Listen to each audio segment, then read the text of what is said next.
Yung mga taong may ginawang masama sa'yo, pag nag-post ka ng patama, sila ang unang nasa.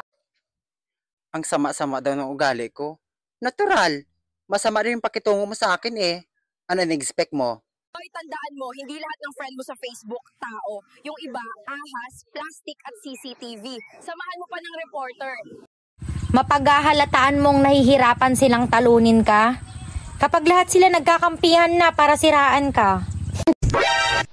Lagi daw cellphone ang hawak ko. Alam nga namang itlog mo. Ang taong sipsip, doon siya sa taong may pakinabang kumakapit. Katulad din niya ng mga taong plastic. Hanggat may... Galit ka pala sa akin? Bakit di mo agad sinabi? Sana ginalit pa kita lalo. Anyway, karamihan sa...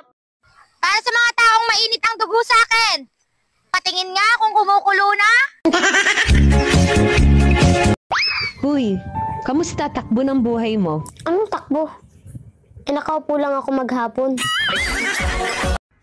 Uy, thank you ha. Nag-abala ka pa talagang gawan ako ng kwento sa iba. Effort yarn. Inggit-pikit daw.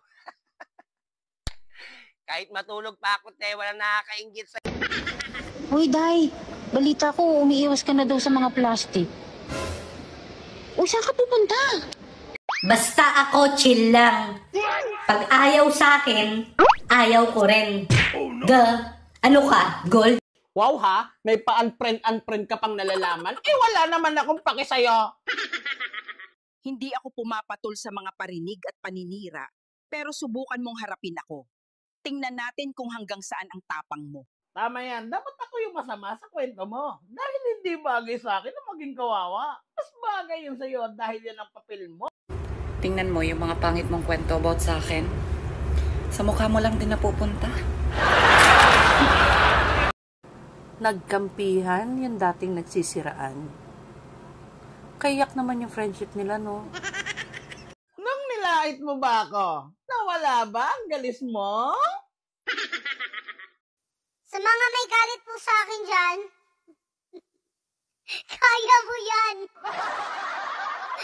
Yung basura na tinapon ko ngayong taon ay plastic, traidor, feeling victim, childish at napaka-chismosa. Sana all maganda pag sumasayaw. Ako kasi, hindi pa sumasayaw, maganda na.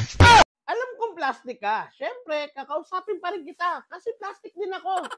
Lahat naman talaga tayo may insecurity sa buhay. Pero konti lang naman. Pero ikaw, ilahat mo. Taray!